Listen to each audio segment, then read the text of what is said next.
छत्तीसगढ़ के किसानों का धान अब तक मंडियों में नहीं पहुंच रहा है और इसे राजनीतिक दृष्टिकोण से भी देखा जा रहा है। वहीं कुछ लोग इसे कांग्रेस की चुनावी घोषणा पत्र का असर बताने से भी नहीं चूक रहे हैं, जो कि सही नहीं है, क्योंकि शासन द्वारा 2017 में समर्थन मूल्य पर धान खरीदी का शुरुआत 15 नवंबर से की जाती थी, मगर इस बार 1 नवंबर से धान खरीदी की जा रही है, जो कि 15 दिन पहले है। वहीं त्योहार फिर चुनाव को लेकर इस बार क्षेत्र में किसान काफी पीछे हो गए हैं।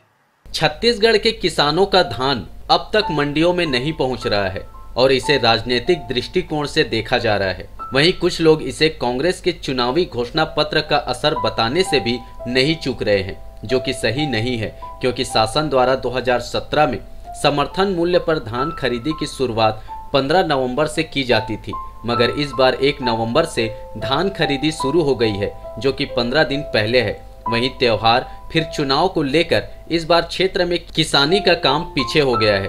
वहीं आमतौर पर खरीफ फसल पकने और सहेजने में अमूमन दिसंबर का आधा महीना गुजरना भी स्वाभाविक प्रक्रिया है।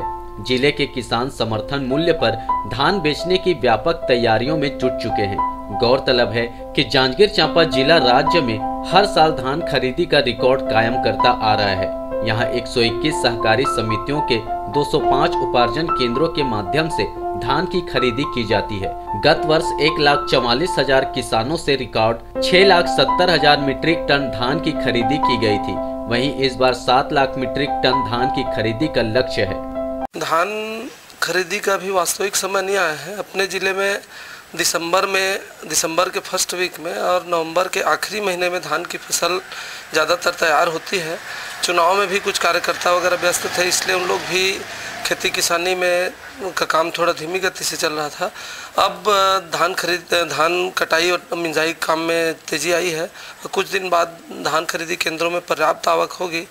चुनाव में घोषणा पत्र के नाम से धान की आवक कम है, ऐसी कोई बात नहीं है। हर महीना यहाँ रिकॉर्ड जो बिक्री होती है दिसंबर महीना के पहले सप्ताह में होती है और पूरे दिसंबर महीने भर तक बिक्री होती है। चुनावी घोषणा पत्र तो मेरे को नहीं लगता, क्योंकि यहाँ अर्ली वैरायटी का धान तो हो गया है, कुछ बिक्री उसकी हुई है, लेकिन जो अधिक अवधि वाले धान है 120 दिन 150 दिन 130 दिन, वो नवंबर में ही तैयार होता है। अभी भी फसल बालियाँ आई हैं, लेकिन पूरी तरह से तैयार नहीं है। तो लास्ट नवंबर के अंतिम तक वो धान जो है कट के खेतों से खलिहान तक और खरीदी केंद्रों तक पहुंचेगी। मेरे को नहीं लगता कि चुनाव घोषणा पत्र का इससे कोई संबंध है। हर महीना यहाँ नवंबर के लास्ट में और दिसंबर भर पूरा धान की रिकॉर्ड बिक्री होती है। अभी तक हमारे ज़िले में 19,486 क्विंटल धान की खरीदी हो चुकी है, जिसमें से 10,440 क्विंटल मिलरों द्वारा लिफ्टिंग कर लिया गया है।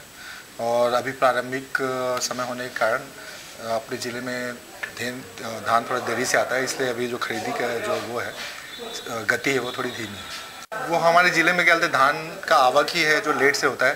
ज़्यादातर जो धान का आवक होता है दिसंबर में ही होता है, इसलिए जो अभी गति है आपकी खरीदी की वो धीमी है।